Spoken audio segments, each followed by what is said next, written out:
السلام علیکم ورحمۃ اللہ وبرکاتہ۔ ناظرین کرام خوش آمدید کہتے ہیں۔ دورہ ترجمہ قرآن کا سلسلہ جاری، مطالعہ جاری ہے سورۃ البقرہ کا، اور مطالعہ شروع کر دیں سورۃ البقرہ کی آیت نمبر 197 سے۔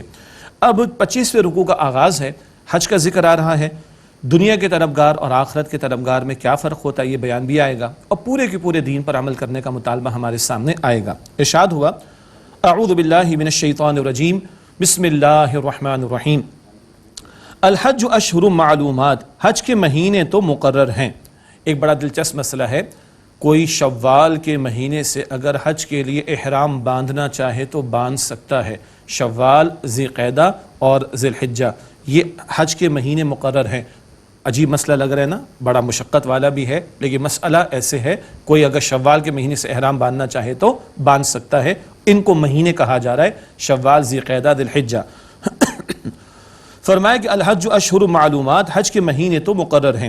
فمن فرض فیہن الحج فلا رفث ولا فسوق ولا جدال فی الحج، پس جس نے ان مہینوں میں حج کو لازم کر لیا تو نہ وہ کوئی صحبت اختیار کرے، ایک مراد زوجین کا تعلق، نہ نافرمانی کرے اور نہ جھگڑا کرے حج میں۔ یہ ہے آداب حج۔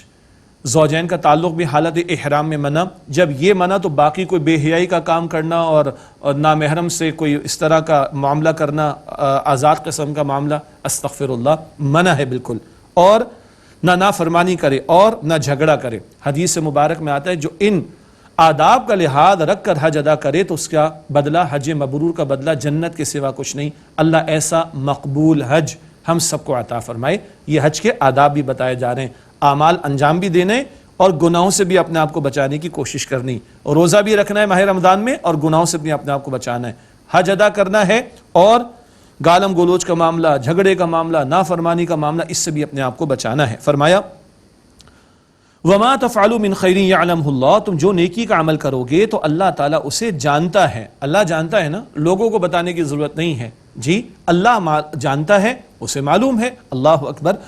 وَتَزَوَّدُوا فَإِنَّ خَيْرَ الزَّادِ التَّقْوَىٰ، اور زاد راہ لے لیا کرو، بے شک بہترین زاد راہ تقویٰ ہے۔ زاد راہ راستے کا ساز و سامان وغیرہ، تو ایک مفہوم تو یہ جب بندہ حج پر جا رہا ہے تو جو ضرورت کا سامان ساتھ رکھے، رقم وغیرہ کی ضرورت ساتھ رکھے، پیچھے گھر والوں کا بھی انتظام کر کے نکلے، ایک تو یہ بات ہے۔ اور کیا فرمایا فَإِنَّ خَيْرَ الزَّادِ التَّقْوَىٰ، اور بہترین زاد راہ تقویٰ ہے۔ یہاں تقویٰ لغوی مفہوم میں بچنا، یعنی ایسا نہ ہو کہ بس اللہ پر توکل کر کے ہم جا رہے ہیں اور دوسروں کے سامنے ہاتھ پھیلانا پڑ جائے۔ کچھ عرب قبائل میں اس طرح کا معاملہ تھا، یمن سے لوگ آتے تھے، اس کی نفی کی جا رہی ہے، اور فرمایا کہ بہترین زاد راہ بچنا ہے، یعنی سوال سے بچنا۔ معاف کیجیے گا۔ وَاتَّقُونِ يَا أُولِي الْأَلْبَابِ، اور اے عقل والو مجھ ہی سے ڈرتے رہو۔ اللہ کا تقوی اختیار کرنا بار بار اس کی تعلیم ہے۔ لَيْسَ عَلَيْكُمْ جُنَاحٌ أَن تَبْتَغُوا فَضْلًا مِّن رَّبِّكُمْ، تم پر کوئی گناہ نہیں اگر تم اپنے رب کا فضل تلاش کرو۔ حج پر بندہ گیا ہے، کچھ شاپنگ بھی کر لے کوئی مسئلہ نہیں، کوئی بزنس بھی کر لے کوئی مسئلہ نہیں، بس یہ ذہن میں رہے پرائمریلی گئے ہیں حج کے لیے، تو حج کے ارکان بلکہ حج کے اعمال اور مناسک ان کے ادا کرنے میں کوئی کمی کوتاہی کا معاملہ نہ ہو، حج کے اعمال اور اس کی جو روح اور اس کے تقاضے وہ متاثر نہ ہو، تو کوئی کاروبار کر لے، کوئی شاپنگ وغیرہ کر لے، لین دین کر لے، تو کوئی حرج کی بات نہیں ہے۔ مِنْ عَرَفَاتٍ فَاذْكُرُوا اللَّهَ عِنْدَ الْمَشْعَرِ الْحَرَامِ، پھر جب تم عرفات سے لوٹو تو اللہ تعالیٰ کو یاد کرو مشعر حرام کے نزدیک، یعنی مزدلفہ میں۔ 9 ذی الحجہ کہاں گزرتا ہے؟ عرفات کے میدان میں، وہاں سے رات واپس آتے کہاں؟ مزدلفہ میں۔ یہاں پر خاص طور پر کہا جا رہا ہے قریش کے لوگوں کو، یہ تو حج کے ارکان اور اس کے مناسب متعین کر دیے گئے، قریش کا معاملہ یہ تھا وہ مزدلفہ میں رک جاتے تھے، آگے عرفات نہیں جاتے تھے۔ ان کا خیال تھا کہ وی آئی پی ٹریٹمنٹ ہونا چاہیے ہمارے لیے، یہ باقی عام لوگ آگے جائیں عرفات میں، ہم تو مزدلفہ میں بیٹھے رہیں گے۔ یہ جو وی آئی پی کلچر ہے نا، اللہ تعالیٰ کا دین اس کو منع فرماتا ہے۔ چنانچہ کہا جا رہا ہے کہ جب تم عرفات سے لوٹو تو فَاذْكُرُوا اللَّهَ عِنْدَ الْمَشْعَرِ الْحَرَامِ، اللہ تعالیٰ کا ذکر کرو مشعر حرام کے نزدیک مزدلفہ میں، یہ جو 9 اور 10 ذی الحجہ کی درمیانی رات گزاری جاتی ہے۔ فرمایا وَاذْكُرُوهُ كَمَا هَدَاكُمْ، اور اللہ تعالیٰ کا ذکر کرو جیسے اللہ نے تمہیں ہدایت عطا فرمائی، اور اللہ نے ہدایت عطا فرمائی نبی اکرم صلی اللہ علیہ وسلم کے ذریعے، ان کی تعلیم کے مطابق حج کے مناسک کو ادا کرنا ہے۔ حضور نے فرمایا ہے صلی اللہ علیہ وسلم خُذُوا عَنِّی مَنَاسِکَکُم، مجھ سے اپنے حج کے مناسک کو سیکھ لو۔ آگے فرمایا وَإِن كُنتُم مِّن قَبْلِهِ لَمِنَ الضَّالِّينَ، اور اس سے پہلے یقیناً تم لوگ ناواقف لوگوں میں سے تھے، تمہیں معلوم نہیں تھا، اللہ نے نبی مکرم علیہ السلام کے ذریعے تمہیں ہدایت عطا فرمائی۔ ثم افیضوا من حیث افاض الناس، پھر تم لوٹو جہاں سے لوگ لوٹتے ہیں. وہ جو وی آئی پی کلچر والا تصور تھا قریش کا، نہیں، جہاں تک اور لوگ جاتے ہیں عرفات وہاں تک جا کر وہاں سے لوٹو. واستغفر اللہ، اور اللہ تعالیٰ سے استغفار کرو، بخشش مانگو گناہوں کی. ان اللہ غفور رحیم، بے شک اللہ تعالیٰ بہت بخشنے والا نہایت رحم فرمانے والا ہے. فَإِذَا قَضَيْتُم مَنَاسِكَكُمْ فَاذْكُرُوا اللَّهَ كَذِكْرِكُمْ آبَاءَكُمْ أَوْ أَشَدَّ ذِكْرًا، اور پھر جب تم حج کے مناسک ادا کر چکو تو اللہ تعالیٰ کا ذکر کرو جیسے کہ تم اپنے باپ دادا کا ذکر کیا کرتے تھے یا اس سے بھی زیادہ ذکر. زمانے جاہلیت میں کیا ہوتا تھا؟ ابراہیم علیہ السلام کے دور سے حج کا سلسلہ تو چلا آ رہا تھا، اب خاصا بگاڑ اس میں ان عربوں نے پیدا کر دیا تھا. تو یہ یہاں پر حج کے مناسک کے بعد بیٹھ کر اپنے باپ دادا کا ذکر کرتے، قصے کہانیاں بیان کرتے اور ان کا بیان کر کے فخر جتاتے ایک دوسرے پر. بتایا جا رہا ہے کہ نہیں، اللہ تعالیٰ کا ذکر کرو جیسے کہ اپنے باپ دادا کو یاد کرتے تھے، بلکہ اس سے بھی زیادہ. آج ہمیں توفیق اللہ تعالیٰ عطا فرمائے جب حج پر جانے کی تو اللہ کے ذکر میں لگے رہیں. حج کے مناسک ادا ہو گئے، 9 ذی الحجہ کی حاضری بھی مل گئی، عرفات کے میدان کی حاضری مل گئی، اب مزدلفہ کا قیام ہے، پھر 10 ذی الحجہ ہے، پھر 11، 12 اور میکسیمم 13 تک یہ جو منی میں ٹھہرنا ہوتا ہے اور اللہ تعالیٰ کا ذکر کرنا ہوتا ہے، اس پر توجہ دلائی جا رہی ہے. اور اہم نقطہ کیا آیا؟ عبادت کے انجام دینے کے بعد بھی اللہ تعالیٰ کا ذکر، نماز کے بعد بھی اللہ کا ذکر، جمعے کے بعد بھی اللہ کا ذکر. سورہ جمعہ میں ذکر آتا ہے. یہاں حج کے مناسک کے بعد بھی اللہ کا ذکر الہی مستقل جاری رکھنے کی تلقین کی گئی ہے. فرمایا فَمِنَ النَّاسِ مَن يَقُولُ رَبَّنَا آتِنَا فِي الدُّنْيَا وَمَا لَهُ فِي الْآخِرَةِ مِنْ خَلَاقٍ، بس لوگوں میں سے کوئی ہے جو یوں کہتا ہے کہ اے ہمارے رب ہمیں دنیا میں دے دے اور اس کے لیے آخرت میں کچھ بھی حصہ نہیں. وہاں جا کر بھی دنیا پرست ہی بنے رہتے ہیں، بس دنیا ہی کی کامیابی، دنیا کے اندر فلرش ہونا، دنیا میں خوب سے خوب تر کی تلاش، دنیا میں آگے سے آگے، کاروبار میں آگے سے آگے، پروفیشن میں آگے سے آگے، فن میں اپنے آگے سے آگے. نہ بھائی نہ، یہ تو دنیا پرستی کی بات ہے. اللہ فرما رہے دنیا چاہتے ہو تو آخرت میں کوئی حصہ نہیں. ایمان والوں کا طرز عمل کیا ہوتا ہے؟ کیا مطلب ہے؟ آگے ذکر آیا وَمِنْهُمْ مَنْ يَقُولُ رَبَّنَا آتِنَا فِي الدُّنْيَا حَسَنَةً، اور ان میں سے وہ بھی ہے جو کہتا ہے کہ اے ہمارے رب ہمیں دنیا میں عطا فرما دے بھلائی، حسنہ بھلائی، وَفِي الْآخِرَةِ حَسَنَةً، اور آخرت میں بھی بھلائی عطا فرما، وَقِنَا عَذَابَ النَّارِ، اور ہمیں آگ کے عذاب سے بچا لے. دنیا میں بھی حسنہ، زیادہ سے زیادہ نہیں، حسنہ. حدیث میں آتا ہے عافیہ، اللہ تو جانتا ہے ہماری حاجات کو، تو عطا فرما، حسنہ عطا فرما، تو عطا فرما، عافیت عطا فرما. اللہ اکبر کبیرہ. دنیا کی بھی بھلائی اور آخرت کی بھی بھلائی. اور مومن دنیا کی کیا بھلائی چاہتا ہے؟ کیونکہ یہاں رہ کر آخرت کی تیاری کرنی ہے. مقصود تو آخرت کی زندگی ہے، اصل تو آخرت کی زندگی. وہاں کی تیاری کا موقع ادھر، تو ادھر حسنہ ہوگی تو کل حسنہ ملے گی نا. مومن اس بات کو سوچتا ہے اور کہاں کی نگاہ رکھتا ہے؟ وقنا عذاب النار، اور ہمیں آگ کے عذاب سے بچا دے. ان کے بارے میں آگے ذکر آیا. البتہ یہ دعا بہت جامع ہے اور نبی مکرم علیہ السلام کے مستقل معمولات میں شامل تھی. اللہ تعالیٰ مجھے اور آپ کو بھی ہمیں یہ دعا ہمارے معمولات میں شامل رکھنے کی توفیق دے اور ترجمہ اور مفہوم بھی ذہن میں رہے تو بھی دعا دل سے مانگیں گے انشاءاللہ. فرمایا اولئک لہم نصیب مما کسبوا، یہی لوگ ہیں ان کے لیے حصہ ہے اس میں سے جو انہوں نے کمائی کی، یعنی اعمال کمائے. محض دعائیں کافی نہیں ہیں، اعمال کی محنت بھی کرنی. جی کسبوا میں بات آ رہی ہے تو ان کے لیے حصہ ہے اس میں سے جو انہوں نے کمائی کی، تو دعا کے ساتھ عمل بھی کرنا ہے اور عمل میں اخلاص کا ہونا تو شرط لازم ہے. واللہ سریع الحساب، اور اللہ تعالیٰ جلد حساب لینے والا ہے. دعا کرنی چاہیے اللہم حاسبنا حسابا یسیرا، اے اللہ ہم سب کے حساب کو آسان فرما. وَذْكُرُوا اللَّهَ فِي أَيَّامٍ مَعْدُودَاتٍ، اور تم اللہ تعالیٰ کا ذکر کرو گنتی کے چند دنوں میں. یہ گنتی کے چند دن کون سے ہیں؟ قرآن پاک تو نہیں بتاتا. کون بتائے گا؟ صاحب قرآن صلی اللہ علیہ وآلہ وسلم بتائیں گے. 10 ذی الحجہ کے اعمال تم نے انجام دے لیے، اب 11 کو ٹھہرنا ہے، 12 کو ٹھہرنا ہے اور میکسیمم 13 تک ٹھہرنا ہے. کہاں؟ منی میں. ان ایام کی طرف اشارہ. تو قرآن پاک کی وضاحت سنت رسول سے ملے گی صلی اللہ علیہ وسلم. قرآن حکیم بھی ضروری اور سنت و حدیث رسول صلی اللہ علیہ وسلم بھی لازم. وَاذْكُرُوا اللَّهَ فِي أَيَّامٍ مَعْدُودَاتٍ، تو تم اللہ تعالیٰ کا ذکر کرو گنتی کے چند دنوں میں. فَمَن تَعَجَّلَ فِي يَوْمَيْنِ فَلَا إِثْمَ عَلَيْهِ، پس جو 2 دن میں چلا گیا جلدی تو اس پر کوئی گناہ نہیں. 11 کی رمی کر لی، پھر 12 کی رمی کر لی اور چلے گئے، کوئی حرج کی بات نہیں. وَمَن تَأَخَّرَ فَلَا إِثْمَ عَلَيْهِ لِمَنِ اتَّقَى، اور جس سے تاخیر کی اس پر بھی کوئی حرج یا گناہ نہیں، بشرطے کہ وہ ڈرتا رہے. کس کے لیے یہ معاملہ؟ جو ڈرتا رہے، تقوی اختیار کرے. تاخیر سے مراد 13 تاریخ کو بھی رک گئے، سنت بھی ہے نبی اکرم علیہ السلام کی، 12 کو چلا گیا نمی کر کے، لا حرج، کوئی مسئلہ نہیں، لیکن 13 کو بھی رکا، اچھی بات ہے، لیکن رکنے کا مقصود کیا ہے؟ لمن اتقا، اس کے لیے جس نے اللہ کا تقوی اختیار کیا۔ یہ نہیں کہ ہم بعض لوگوں کو دیکھتے ہیں جناب وہاں پر کھانا اور پینا اور ڈشز چل رہی ہیں اور اسی کے اندر مگن ہے، گپ شپ ہو رہی ہے، اسمارٹ فون لگے ہوئے، دنیا جہاں سے گفتگو ہو رہی ہے اور آن لائن سب کچھ ہو رہا ہے۔ نہیں بھائی، یہ اللہ کے ذکر کے ایام ہیں، اگر 13 تک بھی بیٹھے اور گپے ماری جا رہی ہیں تو کیا فائدہ ہوا؟ نہیں، لمن اتقا، اس کے لیے جس نے تقوی کی روش اختیار کی، واتقوا اللہ واعلموا انکم الیہ تحشرون، اور تم اللہ تعالیٰ کا تقوی اختیار کرو، جان رکھو کہ تم اسی اللہ سبحانہ و تعالیٰ کی طرف جمع کیے جاؤ گے۔ اب ایک منافقانہ کردار کا تذکرہ ہے۔ وَمِنَ النَّاسِ مَن يُعْجِبُكَ قَوْلُهُ فِي الْحَيَاةِ الدُّنْيَا، اور لوگوں میں سے ایسا بھی ہے کہ اے مخاطب جس کی بات تمہیں بڑی بھلی معلوم ہوتی ہے دنیاوی زندگی کے امور میں، وَيُشْهِدُ اللَّهَ عَلَى مَا فِي قَلْبِهِ، اور وہ اللہ تعالیٰ کو گواہ بناتا ہے اپنے دل کی بات پر، وَهُوَ أَلَدُّ الْخِصَامِ، حالانکہ وہ سب سے بڑھ کر جھگڑالو ہے۔ یہ منافقانہ طرز عمل رکھنے والے اپنی بات میں وزن پیدا کرنے کے لیے قسمیں اٹھاتے تھے، کیوں؟ کردار تو تھا نہیں، جھوٹے تھے، جھوٹے دعوے دار تھے ایمان کے، تو اپنی باتوں میں وزن پیدا کرنے کے لیے قسمیں اٹھایا کرتے تھے۔ تو دنیا پرست قسم کے لوگوں کی باتوں میں ایک امپریسو انداز بھی آ جاتا ہے، لوگ متاثر بھی ہو جاتے ہیں، تو بتایا جا رہا ہے کہ ایسے لوگوں سے متاثر نہ ہوا کرو۔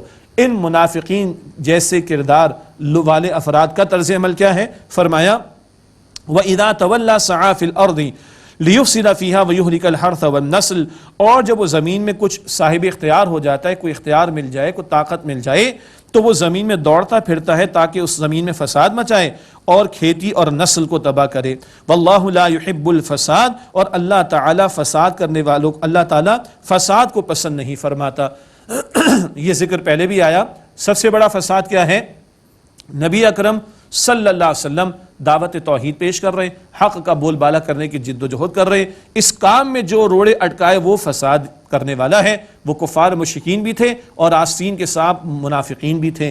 تو اس طرح کے طرز عمل کے بارے میں آ رہے ہیں، ایسے لوگوں کی کوششیں کیا ہوتی ہیں؟ فساد مچانے کی، بربادی کرنے کی۔ اللہ تعالیٰ اس کے تعلق سے توجہ دلا رہا ہے۔ مزید اب ٹھکانہ ایسے لوگوں کا، وَإِذَا قِيلَ لَهُ اتَّقِ اللَّهَ أَخَذَتْهُ الْعِزَّةُ بِالْإِثْمِ فَحَسْبُهُ جَهَنَّمُ، اور جب اس کو کہا جاتا ہے کہ اللہ کا تقوی اختیار کر تو اس کا غرور اس کو گناہ پر آمادہ کر دیتا ہے، پس اس کے لیے جہنم، فحسبہ جہنم، پس اس کے لیے جہنم کافی ہے، وَلَبِئْسَ الْمِہَادُ، اور یقیناً وہ برا ٹھکانہ ہے۔ اللہم انا نعوذ بک من عذاب جہنم، اے اللہ ہم تیری پناہ میں آنا چاہتے ہیں جہنم کے عذاب سے۔ یہ ہے ایک طرز عمل، اور یہ وہ لوگ تھے، منافقین کے کچھ واقعات بھی مفسرین نے نقل کیے کہ وہ فساد مچاتے تھے، کھیتیاں برباد کرتے تھے، اور حتیٰ کہ ایک شخص جو منافقین میں سے تھا اس سے غصے میں آ کے جانور بھی قتل کر ڈالے۔ ایسے لوگوں کے بارے میں کہ جن کو سمجھایا جاتا تو ان کا نفس اور ان کو موٹا کرتا اور ان کا غرور ان کو گناہ پر آمادہ کرتا، فرمایا پھر ایسے لوگوں کے لیے ٹھکانہ جہنم میں ہے۔ یہ تو ایک منافقانہ طرز عمل، دنیا پرست انسان کا کردار۔ اس کے برعکس ایک وہ کردار ہے جو اللہ تعالیٰ اور اس کے پیغمبر صلی اللہ علیہ وسلم کی ہر پکار پر لبیک کہتا ہے، ایسے کردار کا بیان فرمایا۔ وَمِنَ النَّاسِ مَن يَشْرِي نَفْسَهُ ابْتِغَاءَ مَرْضَاتِ اللَّهِ، اور لوگوں میں سے ایک وہ ہے جو اپنی جان تک کو بیچ ڈالتا ہے اللہ تعالیٰ کی رضا حاصل کرنے کے لیے۔ وَاللَّهُ رَؤُوفٌ بِالْعِبَادِ، اور اللہ تعالیٰ بندوں پر بڑا مہربان ہے۔ سبحان اللہ۔ اس میں کئی واقعات ہیں۔ حضرت صہیب رومی رضی اللہ تعالی عنہ کا واقعہ بھی روم سے تعلق تھا، مکہ مکرمہ آ کر آباد ہوئے، ہجرت کر رہے تھے، مشرکین نے روک لیا، تم یہاں پر آ کر سیٹل ہوئے، تم نے یہاں پر کمایا، یہاں پر مال بنایا، یہ لے کے نہیں جا سکتے، سب چھوڑ دیا اور اللہ تعالیٰ کی راہ میں ہجرت کی۔ اللہ کے نبی صلی اللہ علیہ وسلم کو معلوم ہوا تو اللہ کے نبی علیہ السلام نے بشارت دی صہیب رومی رضی اللہ تعالی عنہ کو۔ خیر ایسے کئی واقعات۔ یہ کیسا طرز عمل ہے؟ اللہ کی خاطر سب کچھ قربان کرنے کو تیار۔ ان صلاتی و نسکی و محیایا و مماتی للہ رب العالمین، یہ ذکر آتا ہے سورہ نام کی آیت نمبر 162 میں، بے شک میری نماز اور میری قربانی اور میرا جینا اور میرا مرنا سب اللہ کے لیے جو تمام جہان والوں کا رب ہے۔ اور اللہ تعالیٰ یہ کہنے کی ہمیں توفیق دے، میری زندگی کا مقصد تیرے دی کی سرفرازی، میں اسی لیے مسلمان، میں اسی لیے نمازی۔ اب مسلمانوں سے کیا تقاضا ہے، اسلام کیا ہے؟ اگلی آیت کریمہ میں فرمایا یا ایھا الذین آمنوا ادخلوا فی السلم کافہ، معاف کیجیے گا، یا ایھا الذین آمنوا ادخلوا فی السلم کافہ، اے ایمان والو تم اسلام میں پورے کے پورے داخل ہو جاؤ، ولا تتبعوا خطوات الشیطان، اور شیطان کے نقش قدم کی پیروی نہ کرو انہ لکم عدو مبین، بے شک وہ تمہارا کھلا دشمن ہے۔ یہ سورۃ البقرہ کی آیت نمبر 208 پورے کے پورے اسلام میں داخلے کا مطالبہ ہو رہا ہے۔ یہ پورے کا پورا اسلام کیا ہے؟ اس میں ایمانیات بھی ہیں، عبادات بھی ہیں، اس میں خوشی غمی کے واقعات اور مواقع کے لیے رہنمائی بھی ہے، اس میں گھر کی زندگی بھی ہے، معیشت بھی ہے، معاشرت بھی ہے، سیاست بھی ہے، عدالت بھی ہے، ریاست بھی ہے، اور بین الاقوامی معاملات بھی ہیں۔ یہ پورے کا پورا دین ہے جو اللہ تعالیٰ نے عطا فرمایا۔ حجۃ الوداع کے موقع پر آیت کریمہ نازل ہوئی، سورۃ المائدہ کی آیت نمبر 3، الیوم اکملت لکم دینکم واتممت علیکم نعمتی ورضیت لکم الاسلام دینا۔ آج کے دن میں نے تمہارے لیے تمہارے دین کو مکمل فرما دیا اور اپنی نعمت تم پر مکمل فرما دی، اور اسلام کو میں نے تمہارے لیے دین کے طور پر پسند کیا، سسٹم کے طور پر، نظام حیات کے طور پر۔ اللہ تعالیٰ فرما رہے پورے کے پورے اسلام میں داخل ہو جاؤ اور شیطان کے نقش قدم کی پیروی نہ کرو۔ کچھ مانا جائے کچھ نہ مانا جائے، یہ قابل قبول نہیں۔ البقرہ کی آیت نمبر 85 میں ذکر آ چکا، کچھ مانتے ہو کچھ نہیں مانتے، یہ ناقابل قبول ہے۔ دنیا میں ذلت اور رسوائی ہوگی، آخرت میں شدید عذاب ہوگا۔ اللہ اکبر۔ اور جزوی اسلام پر عمل یہ شیطان کے نقش قدم کی پیروی ہے۔ اللہ تعالیٰ چاہتا ہے پورے کے پورے اسلام میں داخل ہو جاؤ۔ اللہ ہم سب کو توفیق عطا فرمائے۔ فَإِن زَلَلْتُم مِّن بَعْدِ مَا جَاءَتْكُمُ الْبَيِّنَاتُ فَاعْلَمُوا أَنَّ اللَّهَ عَزِيزٌ حَكِيمٌ، پھر اگر تم اس کے بعد ڈگمگا گئے جبکہ تمہارے پاس واضح احکام آ گئے تو جان لو کہ بے شک اللہ تعالیٰ غالب ہے، حکمت والا ہے، سزا دینے پر قادر ہے۔ اللہ تعالیٰ کے احکامات تو آ گئے، اب کس بات کا تمہیں انتظار ہے؟ دین واضح ہے، دین کی پکار تمہارے سامنے ہے، یہ کرنے کے کام، یہ نہ کرنے کے کام، یہ ڈوز ہیں، یہ ڈونٹس ہیں، یہ کرنا یہ نہیں کرنا۔ مسلمان ہے نا، اللہ کو مانتے تو اللہ کی بھی ماننی ہے نا، اللہ کے نبی علیہ السلام کو مانتے اللہ کے نبی علیہ السلام کی بھی ماننی، قرآن حکیم کو مانتے قرآن حکیم کی بھی ماننی ہے۔ تو اب کس بات کا انتظار ہے؟ کیوں دین پر عمل کی کوشش نہیں، اور کیوں دین کی دعوت کے لیے محنت نہیں، اور کیوں دین کے نفاذ کی جد و جہد کے لیے تم آگے بڑھ کر تن من دھن لگانے کی کوشش نہیں کرتے؟ یہ مجھے بھی اپنے آپ سے پوچھنا چاہیے، آپ اپنے آپ سے پوچھیں۔ اور اللہ تعالیٰ کیا فرما رہے؟ اگلی آیت سنیے، هل ينظرون الا ان ياتيهم الله في ظلل من الغمام والملائكه وقضي الامر، کیا وہ صرف اس بات کا انتظار کر رہے ہیں کہ اللہ کا فیصلہ ان کے پاس بادلوں کے سائبانوں میں آ جائے، والملائکۃ وقضی الامر، اور فرشتے بھی آ جائیں اور قصہ طے کر دیا جائے، اللہ آ جائے، یہ ترجمہ ہے، لیکن ترجمانی کیا ہے؟ اللہ کا فیصلہ آ جائے بادلوں کے سائبانوں میں اور فرشتے آ جائیں اور معاملہ چکا دیا جائے۔ جب معاملہ چکانے کا موقع آئے گا پھر مہلت ختم ہو جائے گی، تو ہمیں کس بات کا انتظار ہے؟ موت تو ابھی بھی آ سکتی، ہم لوگ محنت کر رہے ہیں کہ نہیں؟ جی، قیامت کے دن اللہ کے سامنے کھڑا ہونا ہے، لیکن آج مہلت عمل موت تک ہے، اور موت ابھی اور کبھی بھی آ سکتی ہے۔ فرمایا وَإِلَى اللَّهِ تُرْجَعُ الْأُمُورُ، اور تمام کاموں کو لوٹنا اللہ تعالیٰ کی طرف ہے۔ یہ سب کو جو عطا ہو رہا ہے اس کے بارے میں کل اللہ تعالیٰ پوچھے گا، کل جواب دینے کے لیے کھڑا ہونا ہے، اکاؤنٹیبلٹی، محاسبے کے لیے کھڑا ہونا ہے۔ اللہ تعالیٰ ہم سب کے حساب کو آسان فرمائے۔ اگلے رکوع میں ایک طویل آیت آئے گی، اختلاف کے حوالے سے بات کریں گے، اختلاف سے کیا مراد، اور اسی طرح بتایا جا رہا ہے کہ جنت میں داخلہ چاہتے ہو تو مشقتوں سے گزرنا پڑے گا، اور پھر انفاق کا ذکر اور قتال کا ذکر بھی آئے گا۔ ارشاد ہوا سل بنی اسرائیل کم آتیناہم من آیت بینہ، پوچھ لیجئے بنی اسرائیل سے ہم نے انہیں کتنی کھلی نشانیاں عطا کی، کیسی کیسی فضیلتیں عطا ہوئی، ہم پڑھ کر آ چکے ہیں، لیکن کیا ہوا؟ انہوں نے نعمت کو بدل دیا، ناشکری کی روش اختیار کی۔ فرمایا وَمَن يُبَدِّلْ نِعْمَةَ اللَّهِ مِن بَعْدِ مَا جَاءَتْهُ فَإِنَّ اللَّهَ شَدِيدُ الْعِقَابِ، اور جو اللہ تعالیٰ کی نعمت کو بدل ڈالے اس کے بعد کہ وہ اس کے پاس آ گئی تو بے شک اللہ تعالیٰ سخت عذاب دینے والا ہے۔ انہوں نے نعمت کی ناقدری کی تو اللہ تعالیٰ کی طرف سے ذلت اور محتاجی تھوپ دی گئی۔ آج ہی نعمت عظمیٰ قرآن حکیم ہمارے پاس، آج نعمت عظمیٰ نبی مکرم علیہ السلام کی مبارک تعلیمات اور آپ کا اسوہ حسنہ ہمارے پاس، آج دین کی دولت ہمارے پاس ہے۔ اللہ تعالیٰ ہمیں قدر کرنے کی توفیق دے، جو ناقدری کرے، ناشکری کریں، ان پر اللہ کا عذاب بھی آتا ہے، جیسے کہ بنی اسرائیل کا ذکر تفصیل سے آ چکا ہے۔ زُيِّنَ لِلَّذِينَ كَفَرُوا الْحَيَاةُ الدُّنْيَا وَيَسْخَرُونَ مِنَ الَّذِينَ آمَنُوا، آراستہ کر دی گئی کافروں کے لیے دنیا کی زندگی، اور وہ ہنستے ہیں ان پر جو ایمان لائے۔ وَالَّذِينَ اتَّقَوْا فَوْقَهُمْ يَوْمَ الْقِيَامَةِ، اور جنہوں نے تقویٰ کی روش اختیار کی وہ قیامت کے دن ان سے بالاتر ہوں گے۔ وَاللَّهُ يَرْزُقُ مَن يَشَاءُ بِغَيْرِ حِسَاب، اور اللہ تعالیٰ جسے چاہتا ہے بے حساب رزق عطا فرماتا ہے۔ آج کفار ایمان والوں کا مذاق اڑاتے ہیں، ان پر ہنستے ہیں اور ان پر کومنٹس پاس کرتے ہیں، ان کا مذاق اڑاتے ہیں۔ اللہ تعالیٰ فرما رہے یہ ایمان والے کل ان سے بالاتر ہوں گے۔ معاف کیجیے گا جی، آپ کو اندازہ ہو رہا ہے لائیو پروگرام اور لائیو پروگرام کے اندر یہ کیفیات تو آ جایا کرتی ہیں، جبکہ طویل سلسلہ بھی اللہ تعالیٰ ہی پائے تکمیل کو پہنچا سکتا ہے۔ آپ دعا کیجیے اللہ تعالیٰ ہم سب کے لیے عافیت اور آسانی فرمائے۔ جی بات ہو رہی تھی کہ آج کفار مذاق اڑا رہے ہیں ایمان والوں کا، اور اللہ فرما رہے یہ تقوی والے ایمان والے کل ان سے بالاتر ہوں گے۔ سورہ مطففین آخری پارے میں وہاں پر اللہ تعالیٰ ایمان والوں کو تسلی عطا فرماتا ہے، فَالْيَوْمَ الَّذِينَ آمَنُوا مِنَ الْكُفَّارِ يَضْحَكُونَ، اللہ کہتا ہے اس دن ایمان والوں کو اللہ کفار پر ہنسنے کا موقع دے گا۔ دنیا تھوڑی سی ہے، تھوڑا سا مذاق اڑا لے کافر دین دشمن، اور آخرت دائمی ہے، ان کافروں کا مذاق وہاں پر اڑانے کا ایمان والوں کو اللہ تعالیٰ موقع دے گا۔ ایمان والے روبوٹ اور مشینیں نہیں ہیں، انسان ہیں، ان کے دلوں میں جو ہے وہ جذبات ہیں، ان دلوں کے جذبات کو ٹھنڈک اللہ عطا فرمائے گا، مگر قیامت کا ذکر اور آخرت کا بیان بار بار قرآن پاک میں آ رہا ہے۔ اگلی آیت ہے تیسری طویل آیت، 5 طویل آیات میں سے تیسری طویل آیت، اور اس کو ہم موضوع دے سکتے ہیں آیت الاختلاف، ایسی آیت جس میں امتوں میں پیدا ہو جانے والے اختلاف کا ذکر ہے۔ ارشاد ہوا کان الناس امۃ واحدہ، لوگ ایک ہی امت تھے، پھر کیا ہوا؟ لوگوں میں اختلاف پیدا ہوا۔ حابیل اور قابیل 2 بیٹے ہیں آدم علیہ السلام کے، دونوں کے درمیان بھی اختلاف پیدا ہو گیا تھا، تو امتوں میں بھی اختلاف پیدا ہوتا رہا بعد میں۔ کان الناس امۃ واحدہ، لوگ ایک ہی امت تھے، مراد پھر ان میں اختلاف پیدا ہوا۔ فبعث اللہ النبیین مبشرین ومنذرین، پھر اللہ تعالی نے انبیاء کو بھیجا بشارت دینے والا بنا کر اور ڈرانے والا بنا کر، اطاعت قبول کرنے والوں کے لیے بشارت اور اطاعت کا انکار کرنے والوں کے لیے ڈراوا جہنم کے عذاب کا۔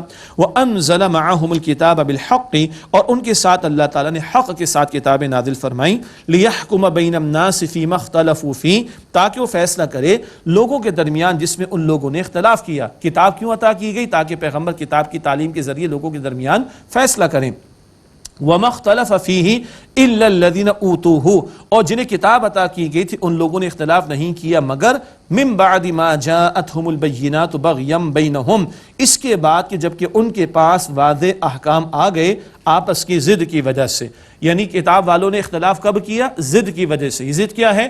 ارج ٹو ڈومینیٹ، یعنی ہمیں بڑا منصب ملنا چاہیے، ہم کسی کے تابع کیوں ہوں، یہ دنیا پرستی کے اندر مبتلا ہو کر لوگوں نے اختلاف کی روش اختیار کی۔ البتہ آگے فرمایا گیا فَهَدَى اللَّهُ الَّذِينَ آمَنُوا لِمَا اخْتَلَفُوا فِيهِ مِنَ الْحَقِّ بِإِذْنِهِ، بس اللہ نے ان لوگوں کو ہدایت دی جو ایمان لائے اس سچی بات پر جس میں ان لوگوں نے اختلاف کیا تھا اپنے اذن سے، جو حق کے متناشی تھے، اللہ تعالیٰ نے اپنے فضل سے ان کو حق کی توفیق عطا فرما دی، سچی بات کی توفیق عطا فرما دی۔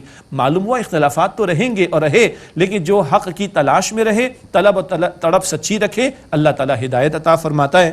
واللہ یہدی من یشاء الی صراط مستقیم، اور اللہ تعالیٰ جسے چاہتا ہے سیدھے راستے کی ہدایت عطا فرماتا ہے۔ ہدایت دینے کا اختیار اللہ سبحانہ و تعالیٰ کے پاس ہے۔ اہدنا الصراط المستقیم کی دعا ہر نماز کی ہر رکعت میں اللہ تعالیٰ مجھے آپ کو ہم سب کو ہدایت پر ہدایت اور صراط مستقیم پر مزید استقامت عطا فرمائے۔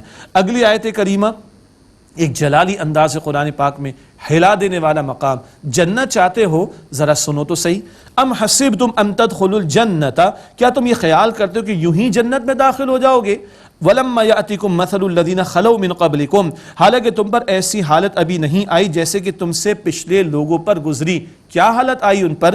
مَسَّتْهُمُ الْبَأْسَاءُ وَالضَّرَّاءُ وَزُلْزِلُوا، یہاں تک کہ ان پر سختیاں آئیں اور تکالیف آئیں اور وہ ہلا دیے گئے آزمائشوں کے اندر، اللہ اکبر، وَزُلْزِلُوا، ہلا دیے گئے، حَتَّى يَقُولَ الرَّسُولُ وَالَّذِينَ آمَنُوا مَعَهُ، یہاں تک کہ رسول اور وہ جو ان کے ساتھ ایمان لائے کہنے لگے مَتَى نَصْرُ اللَّهِ، اے اللہ کب آئے گی تیری مدد؟ الا ان نصر اللہ قریب، آگاہ ہو جاؤ کہ بے شک اللہ کی مدد قریب ہی ہے۔ اللہ اکبر، پیغمبر کا ایمان کس قدر بلند ہوتا ہے، بڑھ کر ہوتا ہے، عام لوگوں سے بہت بڑا ان کے اندر ایمان کا جذبہ ہوتا ہے، لیکن وقت کے رسول بھی پکارے اے اللہ کب تیری مدد آئے گی؟ اتنی آزمائشوں سے گزارا گیا اور پھر اللہ فرماتا ہے الا ان نصر اللہ قریب، آگاہ ہو جاؤ کہ اللہ تعالیٰ کی مدد قریب ہے۔ ہم چاہتے ہیں کہ بس جنت ٹھنڈے ٹھنڈے بیٹھے بیٹھے مل جائے، آن لائن آرڈر پلیس کرنے سے مل جائے۔ اٹ از امپاسبل، مشقتوں سے گزرنا ہوگا، مشقتیں مانگنی نہیں اللہ سے، مگر تیار رہنا ہے۔ سورۃ البقرہ میں ہم پڑھ چکے، تم پہ خوف اور بھوک اور جان اور مال اور پیداوار کے نقصان کے ذریعے تمہیں آزمایا جائے گا، آزمائشوں کی بھٹیوں سے گزر کر ہے جنت کا معاملہ، اور حدیث مبارک میں ہے کہ جنت کو مشقتوں سے گھیرا گیا۔ اللہ ہمیں اس کے لیے تیار رہنے کی توفیق عطا فرمائے۔ اللہم انا نسألک جنت الفردوس، اے اللہ ہم تو جس سے جنت الفردوس کا سوال کرتے ہیں۔ ناظرین کرام ایک وقفہ لیتے ہیں، اس کے بعد سلسلہ رہے گا جاری دورہ ترجمہ قرآن کا، ملاقات ہوتی ہے انشاءاللہ اس وقفے کے بعد۔ السلام علیکم ورحمۃ اللہ وبرکاتہ۔